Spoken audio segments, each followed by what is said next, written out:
Okay, welcome to your UI UX Textiles cohort 4 week 3.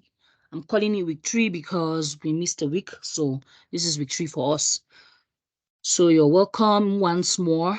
It's nice being here with you, and I'm glad you were able to make it.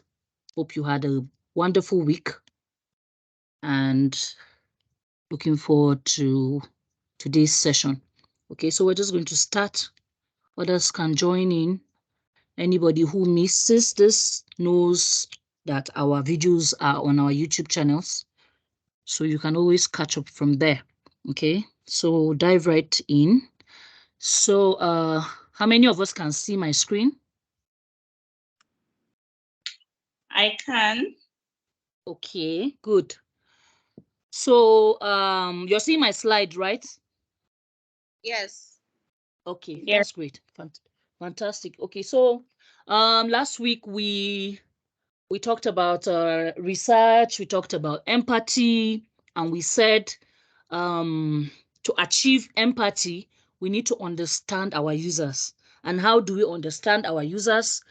When we conduct research. And we said there were 3 kinds of research that are very important in UX. And we said there's the qualitative one, there's the quantitative one, and then there's the competitors analysis, sorry. And we said to achieve the best results, qualitative would serve us the most, because in qualitative research, we conduct a one-on-one research, most times a physical research, and other times a remote FaceTime research. And we said that it's the best form of research because as you're interviewing your potential user for your app, you get to see, read their emotions, and record everything as part of the findings of your research.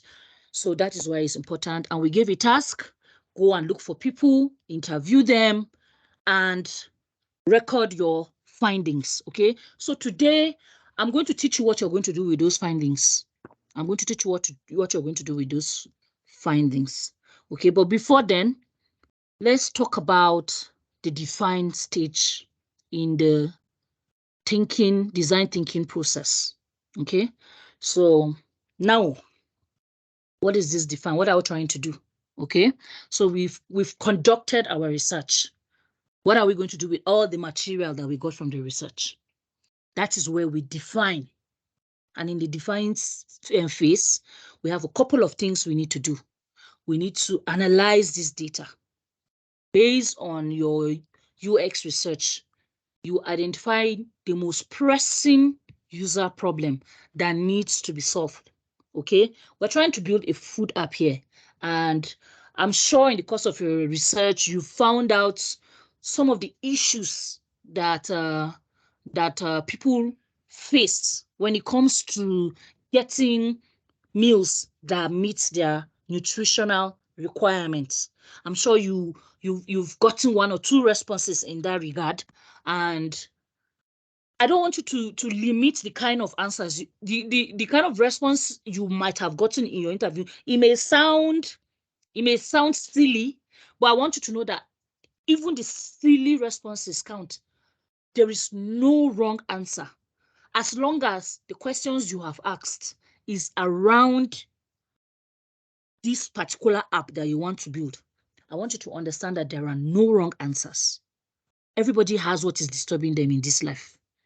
So their answers will vary. Some of their answers may not make sense to you, but it doesn't matter. This is why we are doing research, because we want to know who they are. It's not about us now. Whether the answer sits well with us or not, it doesn't matter. Okay? So today I'm going to teach you how you're going to make sense of this data that you were able to collect during your interview. Okay?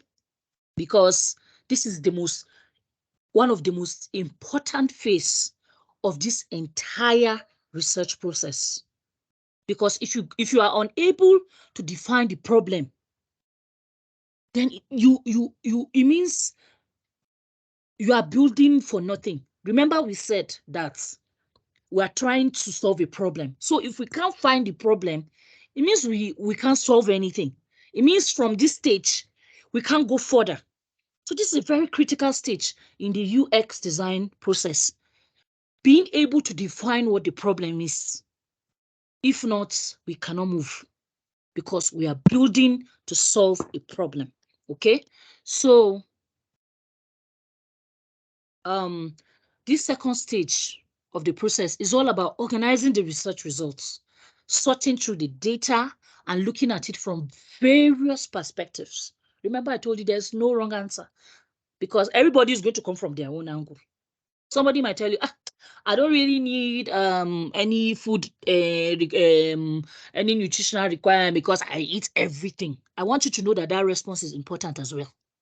Because if you want to build an app that people will use, you have to put in mind those people that don't really care about any nutritional requirement as well, because you'll be able to build a feature where they can go to on your app. So when you get responses, there are no wrong responses for this. I want you to be able to record everything, and I'm going to show you how you're going to break that down today. Okay, so the goal is to identify patterns, actionable insights that will help you, the UX designer, to formulate solutions. We're all about trying to create a solution here. So from these points, we want to define our problem. Then we need to, from then we'll find a solution. Okay, so this is where you have things like affinity mapping. Remember, I mentioned affinity mapping last week. So we're going to look at how to create one today. And then next week, we'll look at how we can create a persona, a user persona for our app. Okay, so it's in this stage, we will look at these two important parts of defining in the UX process. Okay, so the goal of this stage is to clearly define which problems to focus on for the time being. Remember, as you go further, you won't be able to figure out all the problems at once. I want you to know that that is okay. You will not figure out all the problems at once. But from your findings, you will be able to see a pattern of the most common problem that people want to solve. And then it is from that one problem you will be able to define the other problems as you go further in the design process. So the idea is, okay, I figured out one problem. Okay, what's the other problem? You go from one problem to the next. It doesn't necessarily mean that you're going to figure out the entire problem at this stage. No. But from your research, you'll be able to see certain patterns that makes it look like, okay, this is a general problem for everybody. Or, okay, this person has their own problem, that person has their own problem. And in the course of doing our affinity mapping, you understand how to group each and every one of these problems so that it can make sense to you. Okay, so now, what is affinity mapping? One of the classic tools in a UI UX designer's toolbox is affinity map. Okay, sometimes you're going to see people calling it affinity diagram. Okay, so when you see affinity diagram, when you see affinity map, one and the same. Okay, except for different professions, they use the terms interchangeably. Okay, it's not affinity mapping and design thinking is not exclusive to just UX, UI UX. Okay, people in product designing, people in industrial design, people in graphic design, they all go through design thinking processes, but each step varies for the different professions. So we are discussing our own design thinking process as it applies to UI UX. Okay, so if you've ever seen a photo of a bunch of designers standing in front of sticky notes on a wall, you know that sticky note that comes with the different colors and all that. Sometimes when you go to some offices, you just see that, okay, it's been pasted all over the place, and maybe you've tried to use it before, maybe you haven't. If you haven't, they are just trying to map out their insights And if you have seen that before, it means, okay, you have seen what affinity mapping looks like, okay? So in a nutshell, affinity mapping is putting a bunch of sticky notes with ideas on them on a wall. It could be a board, it could be anything, okay? Except in this case, I'm going to teach you a digital way of using sticky notes, okay? We are not going to use the physical paper. Why? We are not in the same room together. However, I want you to dig deep as you go through YouTube videos. Google affinity mapping, watch a lot of videos, understand what they're talking about, understand how the groupings are done, and it will be clearer. It will be clearer. It will make more sense to you when you're able to do that, okay? So these groupings, they can help you extract insights, themes to help you build effectively towards the next steps in your design thinking process. You can use it to better understand your users, their needs, define your product requirements, or to plan product features. Just from affinity mapping, you will be able to figure out, oh, if I'm seeing a pattern of this particular kind of issue, it means this is a feature that would do very well for this app, since a lot of people seem to be worried about the absence of whatever it is that you may have found during your research. You're going to see patterns. You're going to see similarities in responses. You're going to see that a bunch of people have similar issues. A bunch of people have their own issue that is out of the wall. And all these things are very key to building a wholesome app, because the idea is to be able to satisfy as many users as possible, because the more the users on the app, the more it translates into return on investment of whatever product is the app was created for. Okay, so anytime you have a bunch of data points or ideas and need to distill them down, affinity maps are a fantastic tool to have at your disposal. Affinity mapping is an active and visual approach that often helps turn up ideas and solutions you may not have come by otherwise.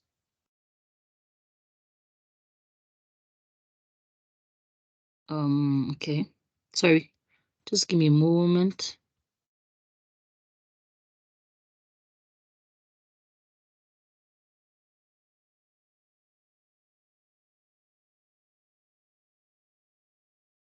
Okay, sorry about that.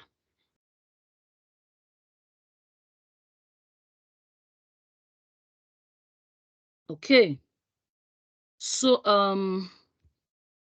the next thing to look at, how do we achieve affinity mapping? There are three essential things to look out for.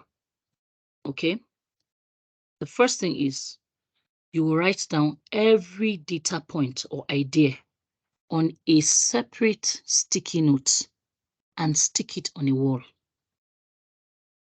As you're listening to your recordings, from the answers you're getting, as you are listening to it, you're going to be writing, some very important things, important points on a particular sticky note and just sticking them on the wall.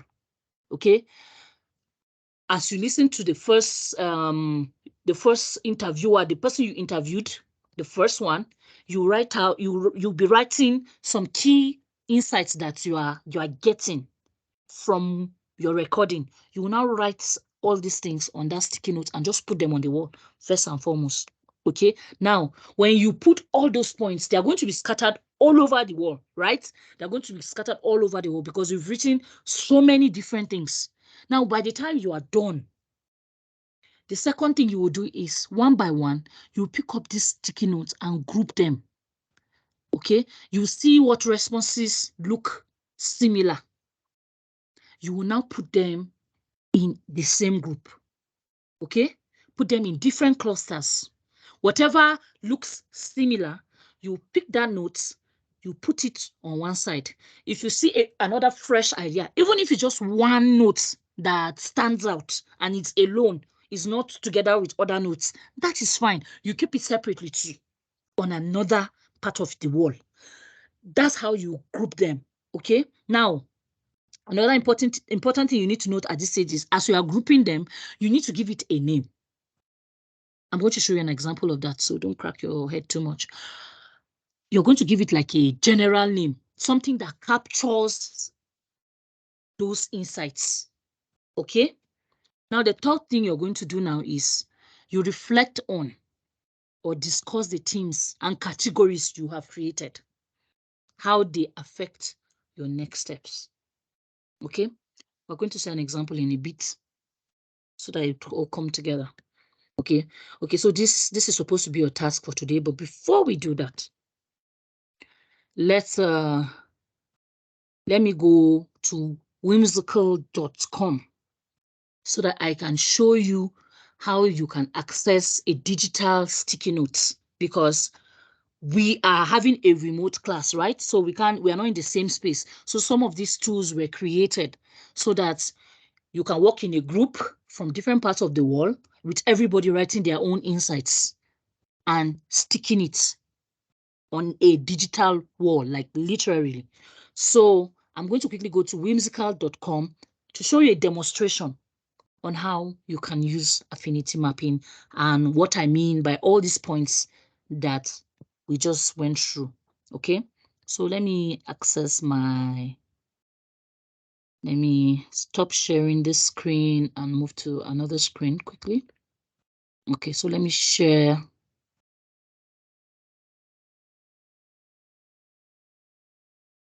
Okay, real quick.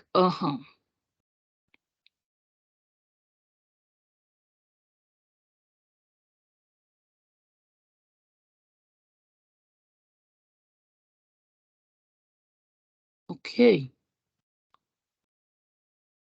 Okay, so right now I'm on my Chrome. Can you see my browser? Yes. Okay, great. Okay, so please pay attention to this part. I would go through it. If you have any questions, you ask me after. Okay, so simply we'll go to whimsical.com. I've been saying, oh, we're going to go to whimsical.com. I'm going to show you how you can sign up. I have my own page, so I decided to open a brand new account so that we can start from the beginning together. Okay, so we're going to go to whimsical.com. It's one of the UI UX sites that you use for a lot of things, but it's not just UI UX designers that use Whimsical. A lot of other professions, like I told you, that make do with design thinking processes all use whimsical.com. But this is the most perfect platform for beginners like you. Okay, eventually we are going to graduate into figma.com, but for now this will do. Okay, so simply you sign up. So I'm just going to sign up with Google. I like signing up with Google because it's easier. I don't have to worry about my password all the time. So that is why I like. Okay, so I have a couple of Google accounts here. Let me just go with this one. Okay, I like signing up with Google because to have different websites and passwords can be really okay. So this is the first screen you see. It's telling you to create your workspace, and if you can see, it's already highlighting my first name saying, oh, Rinret's workspace. Like, okay, based on your email, it can deduce that, okay, this is your name. And if you look to the top corner, you would see the image you use for your Gmail, and that is why it saves me time than signing up afresh, creating a password and all that. But you're free to do it however you want to. Okay, so I'm just going to leave it at what's, or I'll just say, let me just say UI UX class. I'm going to make it. I'll make my UI UX. So that's the name I'm going to give. You can all use your personal names. Okay. Remember, you can always access this video again and follow the steps again. And apart from my video, you can also go on YouTube and Google Whimsical for beginners. It's going to take you through the processes all over again if you miss anything. So when we do that, we've given our workspace a name. We're going to create the workspace. Okay. For now, we want to skip this because I told you can invite people that you can work with. Like you can be building one project with as many people as you like.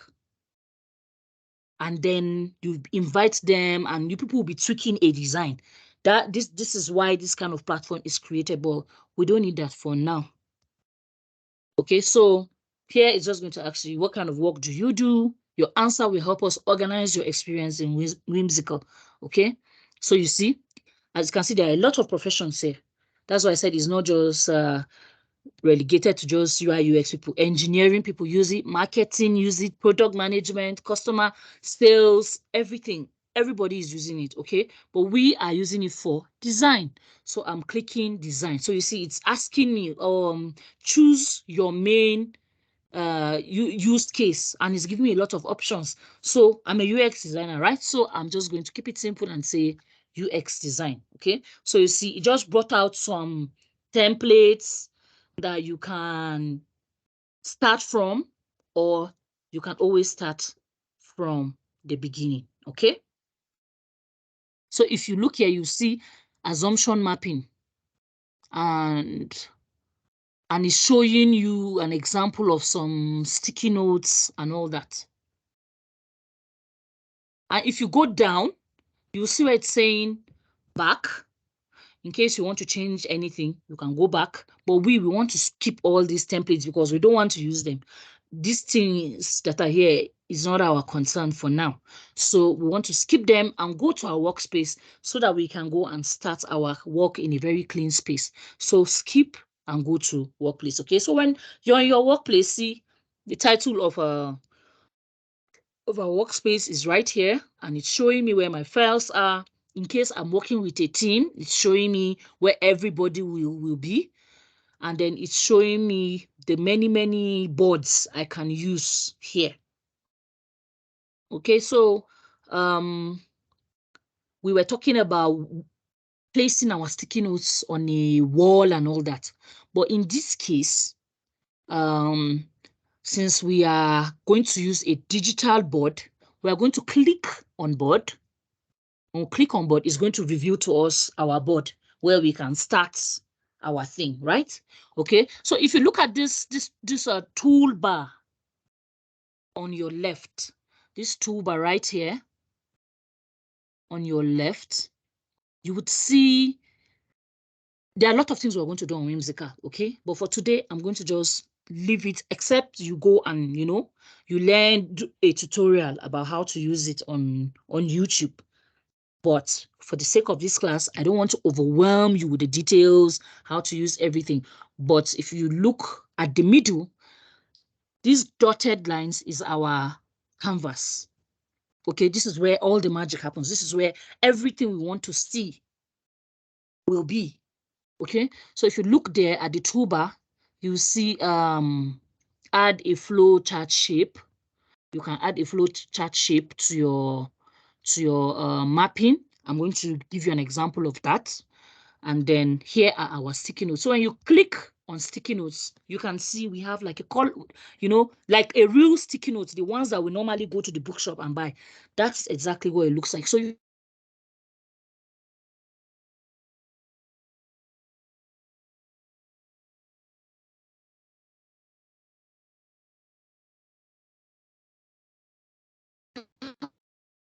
now you can just click on one. Okay, sorry about that. Okay, so you can just click on one, and as you can see, it's saying add text. And you can also, another important thing I need to show you is this. You see down here, we have a hand here. When you click on that hand, it's going to help you move things around. It's going to help you move things around when you click on the hand. Then when you are done, moving what you want to move around. You can come back to the hand and click again so that you get to work. Okay, so you see, it's telling you to add a text, and this is where you type your insights.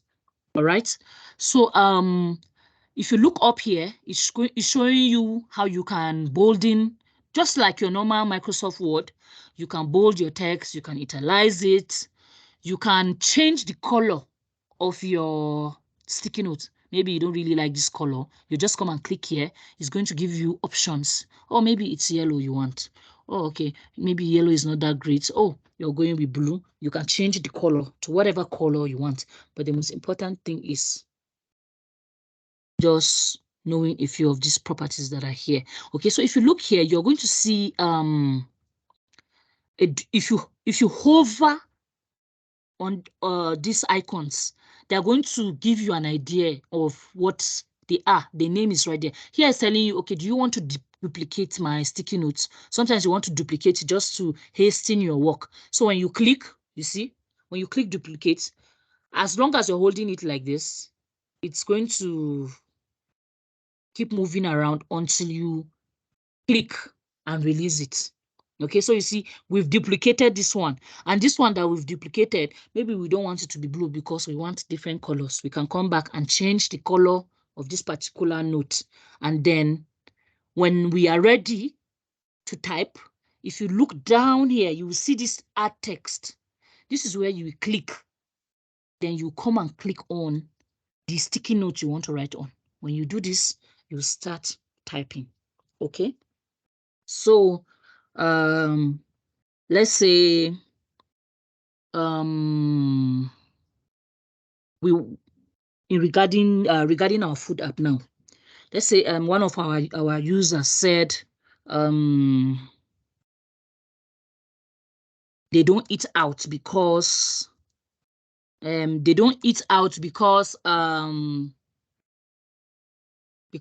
have allergies. Okay. Now it depends on how they answered you. Maybe when you interviewed them, they said, I don't eat out. And you are like, why don't you eat out? And they're like, I'm allergic to most foods. That's why I prefer to make my meals at home. You can come on one of your sticky notes and write I prefer, because you're writing it the way your your interviewee answered you. I prefer to cook my meals.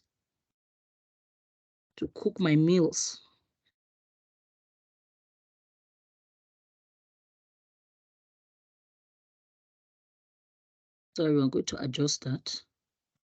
Okay, you can just adjust it using the arrow.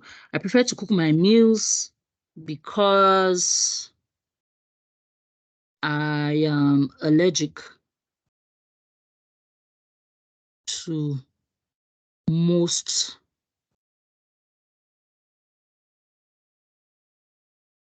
foods, right?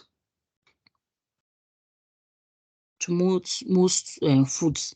Now, this answer that this person gave you, another person can give you an answer that would look like, I don't eat out because I'm scared of food poisoning. I don't eat out because the way I'm saying the way they responded, that's how you need to write your because of food poisoning.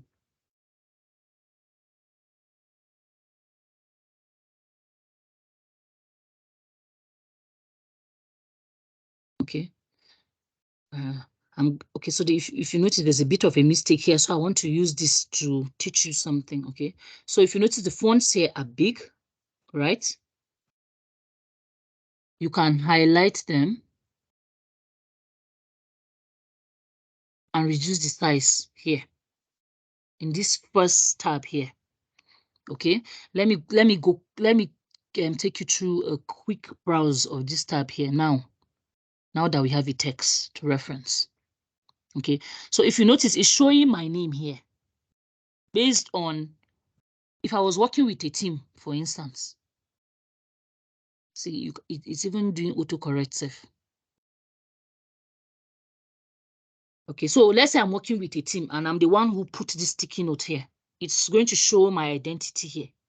If another person comes that is part of the team, you know, it will just drop it according to how you, but it doesn't really matter. At the end of the day, it's all about the insights that you've gathered. So I don't eat out because of food poisoning. Okay, so this might be another response. So if you look at this, there's a add icon here saying you can add another sticky note to your right, or take this down so that you'll see. If you notice, there's another arrow down, so you can add another sticky note to your bottom. It helps you arrange it like very neatly, because when you just add to the side and add to the bottom, the space between them will be equal, because you don't want your sticky notes looking all over the place. After this, I'm going to show an example of a sticky note I did for one of the projects I worked on. Okay, so you can add, and remember, you can change the colors. You want to change the color for maybe because you want to identify certain sticky notes for certain things. It depends. So there are different reasons you want to use different colors. But for now, believe me, it doesn't really matter. Okay, so you can just go. Once you click on it, this bar is going to appear above it to show you options. You know, to just show you options that you can use to change the color. Okay. Okay, so let's say in your interview, let's write a few. Hello?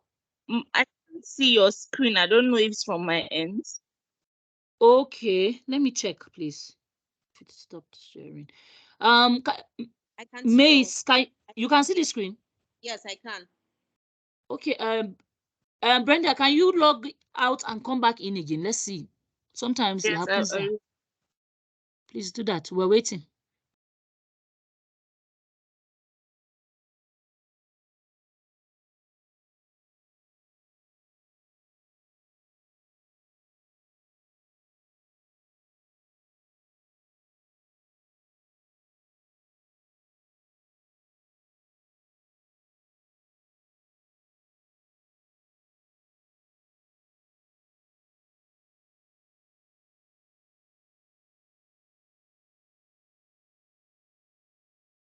Okay, it is back. Later. Okay. Yes, I can see it now. Okay, good. Thank you. All right. So let me go back to whimsical. Okay. So maybe we wanted to find out about okay, let's say maybe in the course of your interview, another user says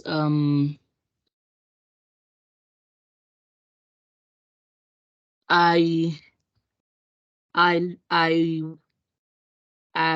would really prefer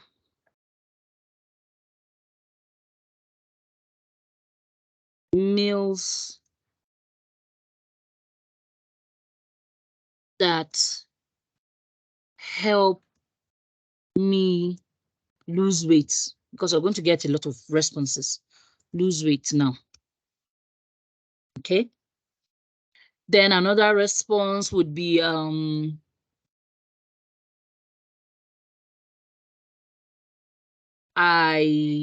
am diabetic.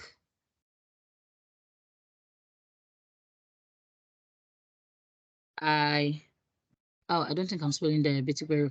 Okay, I'm diabetic. I want meals that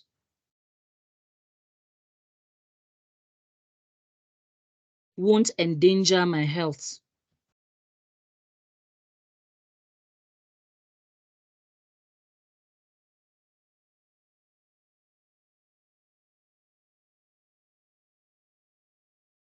This is how your sticky note would look like, literally, with the responses you've been getting.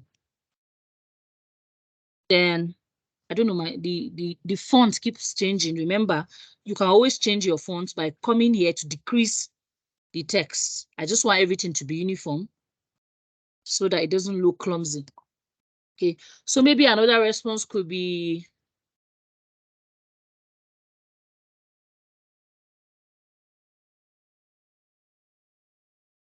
I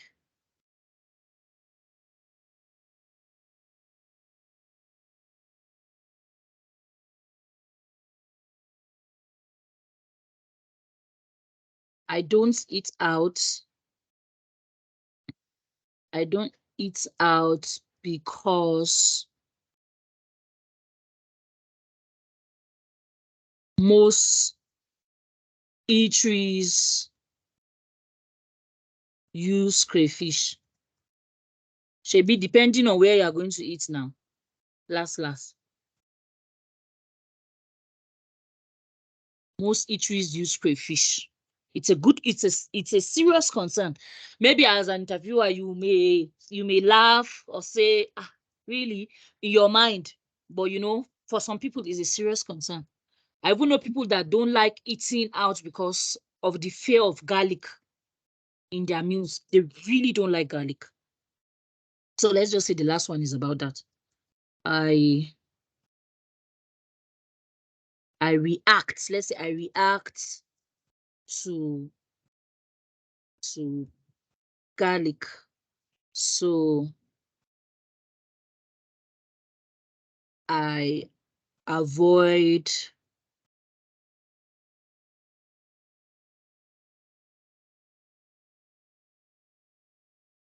eating out because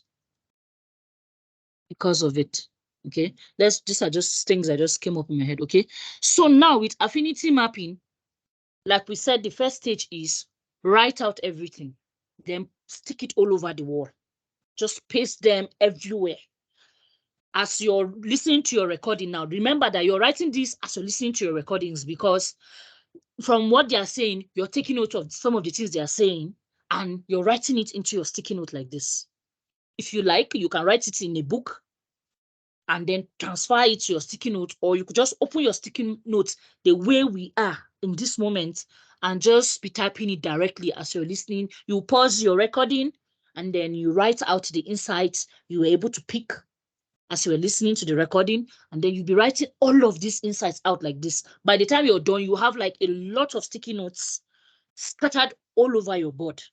So when you're done, I'm going to zoom in so that we can have space to arrange our insights. So when you're done now, I'm just sticking to 6 to just demonstrate to you how you can do your grouping. Okay, so this one is saying, I prefer to cook my meals because I am allergic to most foods. Okay, so what you do is, okay, you pick this note, you move it to one corner. Oh, sorry, I don't know why. Why is it leaving my...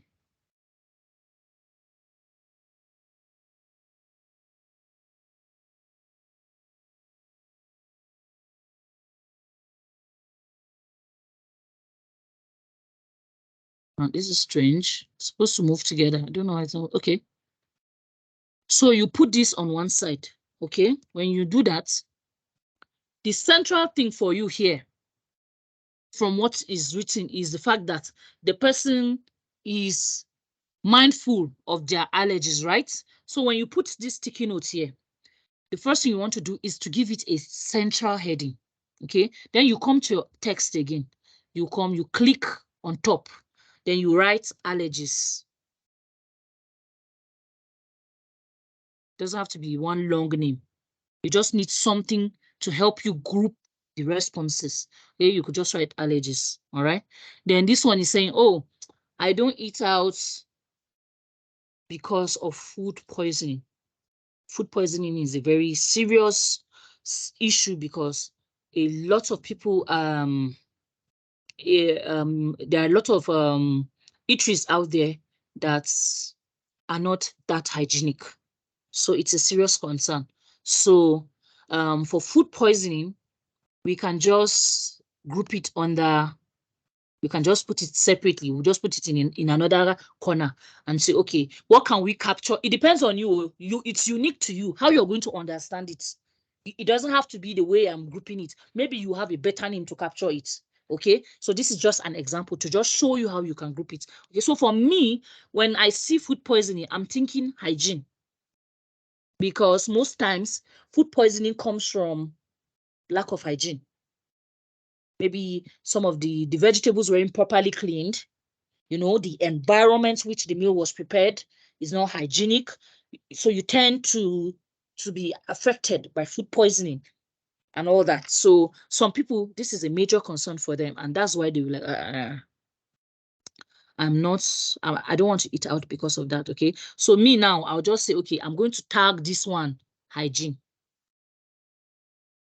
So I'll put hygiene here.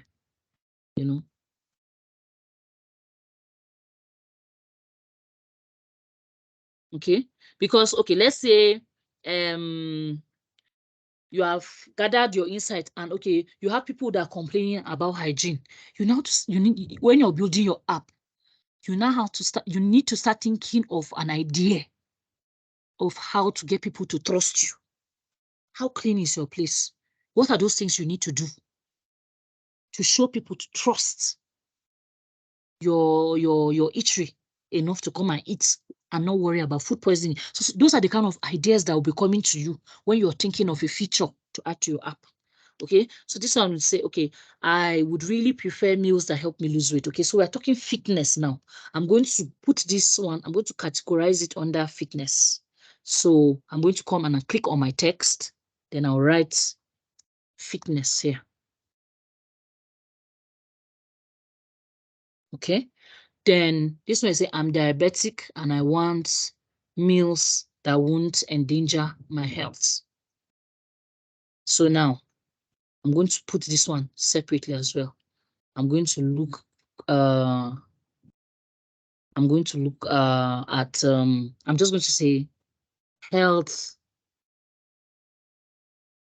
It could be anything. No, I'm probably not coining my own, the way that would, make sense to you. But since it is me who did my research, right? I'm thinking about the best way I can coin it because of the way I understand the response, right? So I'm just going to say health concerns or something. I can just add. It doesn't have to be a one word. And that's why I'm using health concerns. I notice I've used just allergies. I notice I've used just hygiene. I notice I've used just fitness. Okay, so now I'm just going to say health concerns. Sorry, it's raining in my end. So you might be hearing some sounds in the background. Let me see if I can minimize it. Okay. I hope it doesn't really interfere with my audio. Okay, so health concerns. Because, okay, this is somebody that is diabetic. And remember, one of the most important parts of our app is we are targeting people like this. We're targeting people like this, people that have health issues and want to be able to create an app that they can find the kind of meals that will suit their nutritional requirements. So this is one of our target users. Okay, so as you're trying to lay out all these insights, this is how the vision of the app will start becoming clearer to you. Okay, so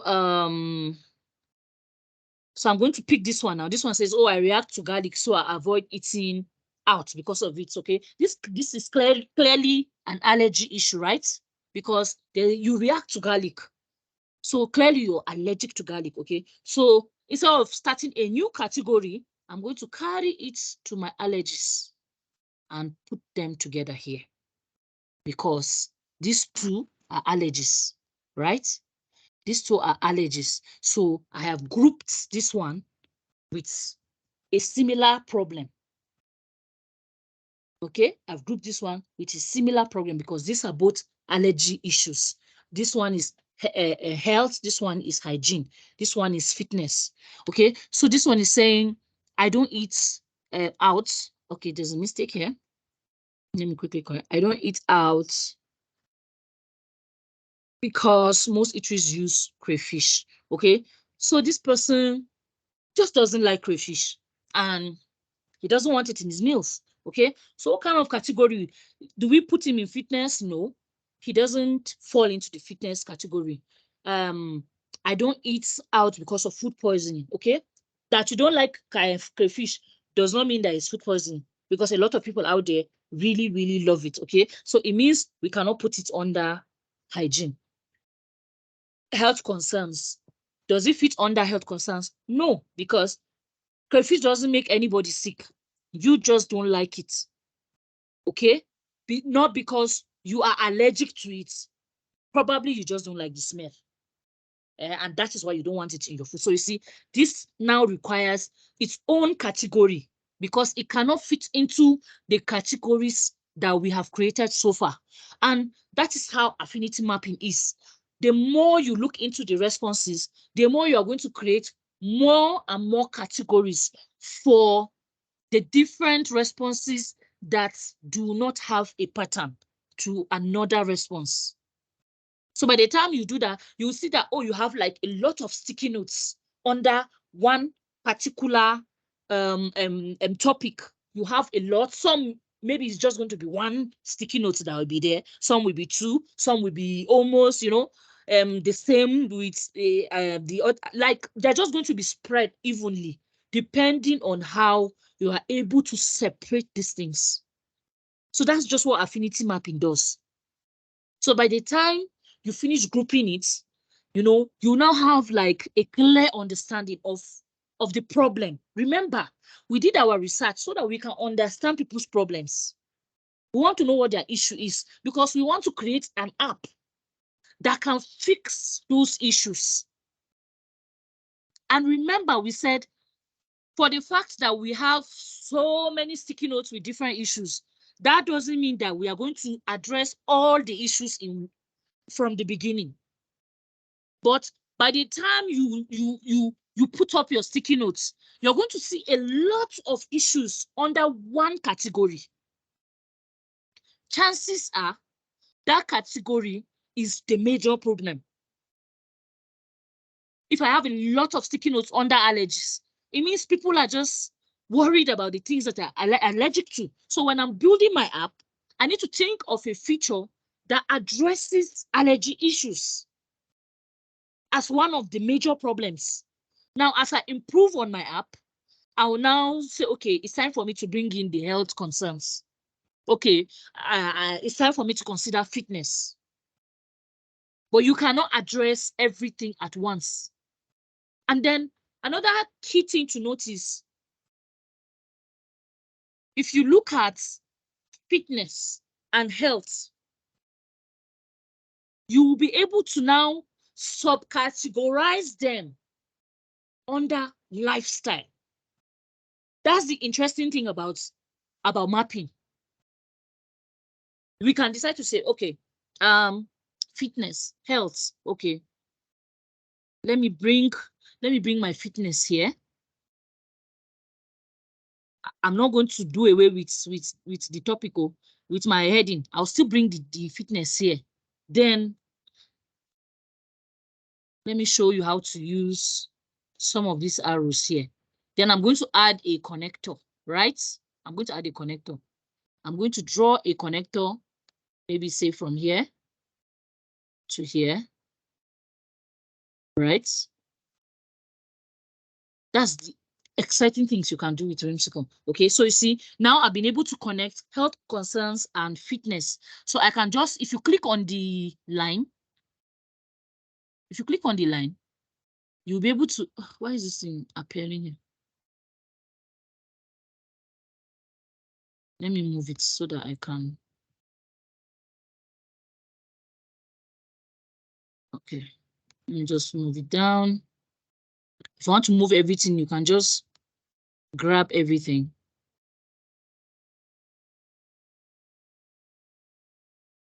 When you double click on the line, it will give you room to write something more. So I can just say lifestyle. And I've brought health and fitness together. I brought health and fitness together.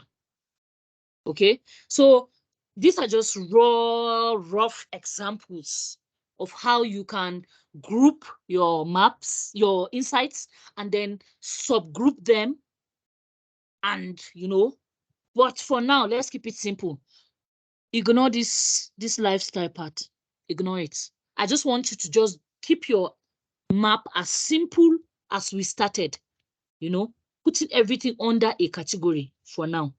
As you grow as a UX designer, all this will make more sense to you. Okay, so I don't eat out because most eateries use crayfish. Believe me, as I'm here, I'm brainstorming what topic, what heading I should give it. So I can just say, sorry. Hello? Hello? Yeah, I said maybe you can give it the heading picky eaters. Fantastic. Fantastic. Our app tends to address things like that as well. So we can do that. I'm glad we're making headway with this here. We can say picky eaters, fantastic. Because you're going to see another person that will tell you, oh, I don't eat this, I don't eat that, because that's why I like to cook at home. Then you now carry those ones and come and join them under this particular, picky eaters. That's a good one. Okay. So when you are able to just group all your insights like this, you are done with your affinity mapping. Okay, so I'm just going to quickly show you an example of the one I did for a traveling app so that you would see how I was able to group the response. It's something I did during my bootcamp. So it's not a real project per se, but it's something when I was trying to learn UI UX like this. It was a project we did during our bootcamp. So let me share that screen with you real quickly.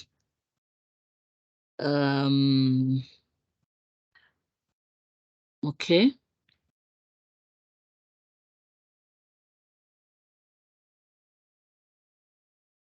Okay, so this is what it was during my bootcamp, so it's not a real project. Sometimes a real project can carry more sticky notes than this. But if you look at the way I did my grouping, you would see, the way I did my grouping, it's about traveling. So I took the different responses that had to do with people talking about their favorite destinations, and I grouped them all over here.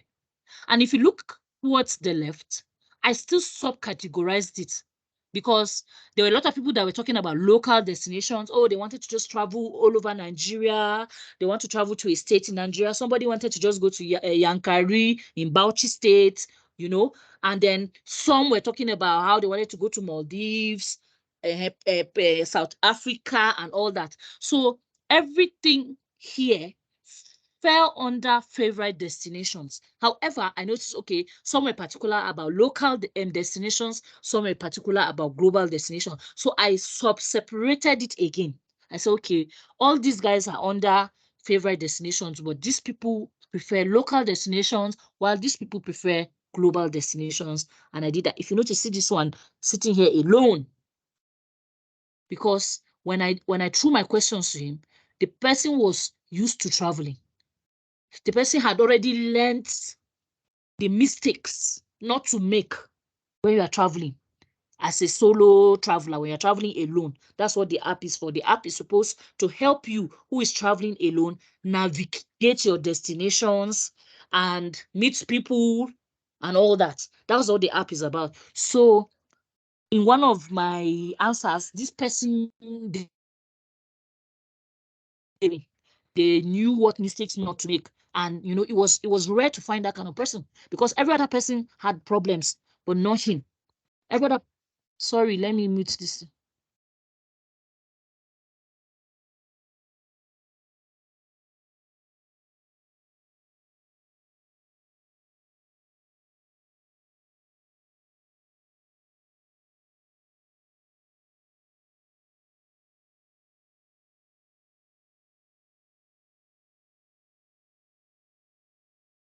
Sorry about that.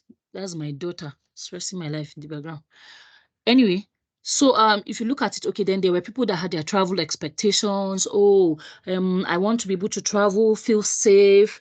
I want to be able to travel, you know, and meet the right people and all that. So all those ones, I categorize them under travel expectation. Then travel challenges now. If you look at it, I still subcategorized my travel challenges. Because for me, this was one of the most important questions I was going to ask that was going to reveal the problems that people were facing. So that was why it was important for me to really work on the challenges, because I'm looking to solve a problem.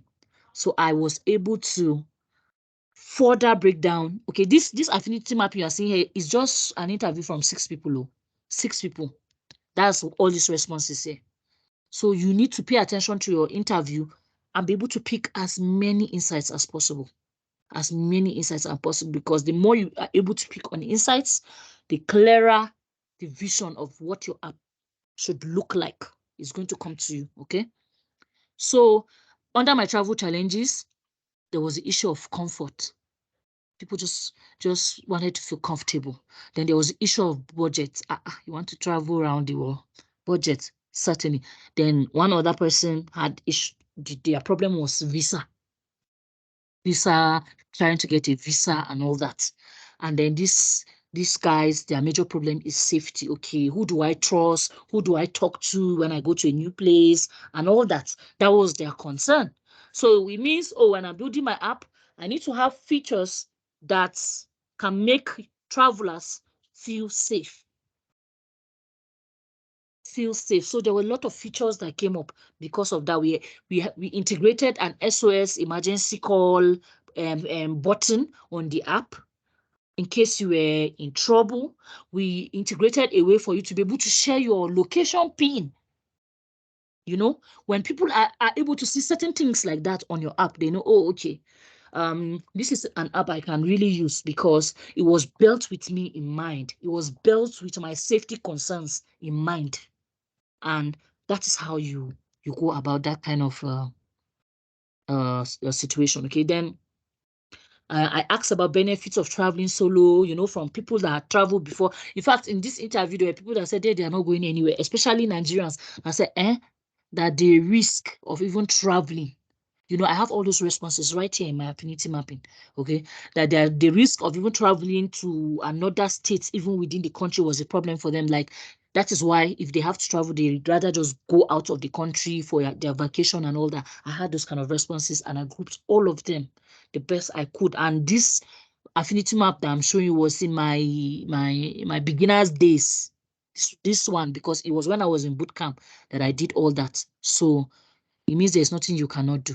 Okay, so you use your whimsical.com, create your affinity map like this. I'm going to go back to whimsical.com to show you how to save the document as PDF. When you are done, you can use the text feature to write the name that you want to write on top, make it bigger. I've showed you how to make it big, make it bold. Then these other ones, how you can group them and all that. So I'm going to go back to whimsical.com to show you how you can save your documents to look like this when you are done. So let me go back quickly. Okay, so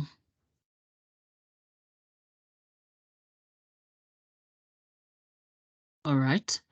So back to whimsical.com. Okay, so now we're back to whimsical.com. So when you're done, you have finished putting your map together, you are satisfied with your mapping and all that, then you come to this height, this telegramish looking logo that is up here, where it says share, export, and print. You come, you click on it. When you click on it, it's going to ask you, you can decide to use export or you can say print. When you say export, it's going to ask you, should I include the background? Yes, you want it to include the background because that is where everything is sitting down. So when you just click download, you see on this side, it will just download it for you. And you'll be able to have something that looks like what I showed you. Or you can, if you want a document, a PDF document, you come to print, click print, and you see it's going to show you, okay, print to PDF. Print to PDF, okay? So when you say print, see, I have it here. It has downloaded as a PDF, as a PDF file.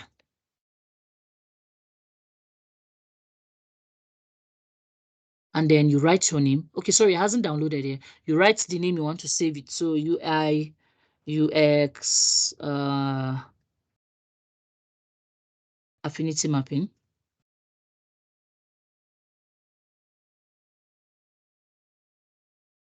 Okay, affinity mapping here. We could just, and then when you say save,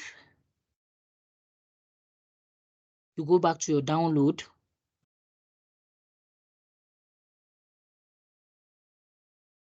See it right here, our document. Let me open. Okay, you're not seeing that part. Anyway, you download it as your PDF. When you go to your, you find it there waiting for you. Okay. So let me go back to our slide so that I can share our task for this week.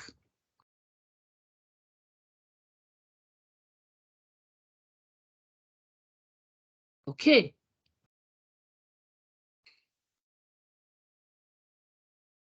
Okay.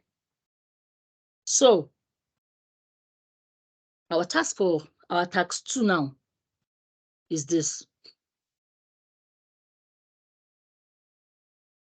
I'm sure you already know the task. You know where we are headed. So you take your user interviews, you organize them into insights by making an affinity map. You can use post-it notes in person, but you know, if you use post-it notes in person, maybe you have those sticky notes in your house. You now go and paste it on the wall. You now have to now come and still snap it and put it as part of your portfolio. But we know it won't really look nice, except you're going to paste it and go and look for a very clean digital camera and come and snap it so that it will look okay. If you looked at the portfolio I shared with you last week, you would see how everything looks clean and organized.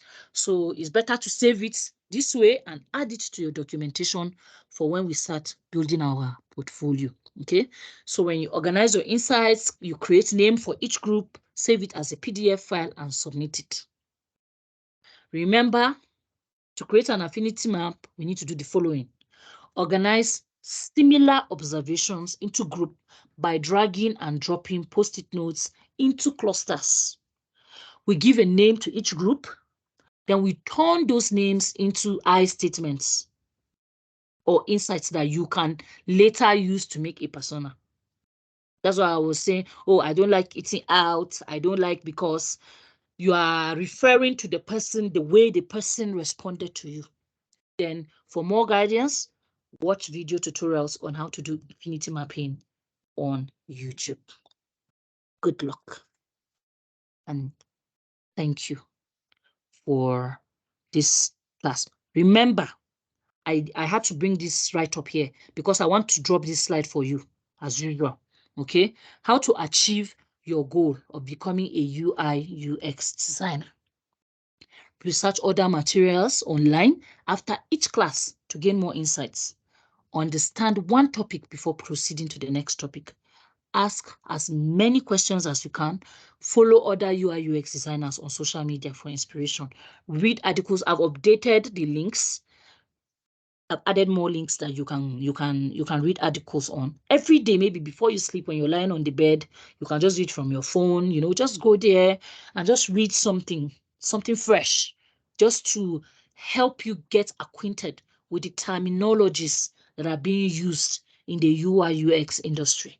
Okay, the more you read, the more you're able to grasp some of these terminologies, and before you know it, they will come very easily to you in a matter of time. Okay, so also join UI UX communities on social media to network, meet other people that are learning. You're going to see a lot of freshers that are finding it, are trying to navigate their way around UI UX. You people can do it together. People can do it together. And one thing I have to tell you is that I know a lot of people that have achieved becoming a UI UX designer under 3 months, and they started working and they started earning. Okay, so it all depends on you. It depends on your commitment, depends on your passion, depends on your drive, and how bad you really want this, basically. Okay, so I'm going to drop this slide as usual so that you can make reference to it and maybe read the task all over again if you need to. So that brings us to the end of today's class. I'm going to leave the slides in the conversation or in our Teams channel, however you can access it. Thank you. Thank you very much. You're welcome. Someone joined us really late. Claire. Hi, Hi, Claire. Amina. Good evening. Oh, I was actually waiting for our Power BI class, but I saw that this class was on. I decided to join. Oh, okay. Yes, Okay. yes, That's yes, fine. yes. That's fine. Oh, well, you Thank you can so just much. catch up Well on done. YouTube. I think I'll do that. All right. That's great. That's great. Nice to have you. Okay. So I'm just going to quickly drop the slide on our chat so that you can download it from there. Okay. Do that.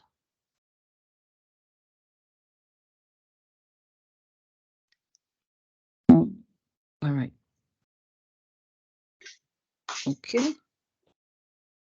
So I just did that now. You can download the slides from there. Don't forget to go to YouTube and expand your knowledge on everything that we spoke about. It's like I always say, I don't know everything. I just know a bit of everything. So you can grow faster as a UX designer and become greater than your teacher. It depends on you and your drive and how bad you want this. So I wish you a very, very productive week. Thank you so much for being a part of this class.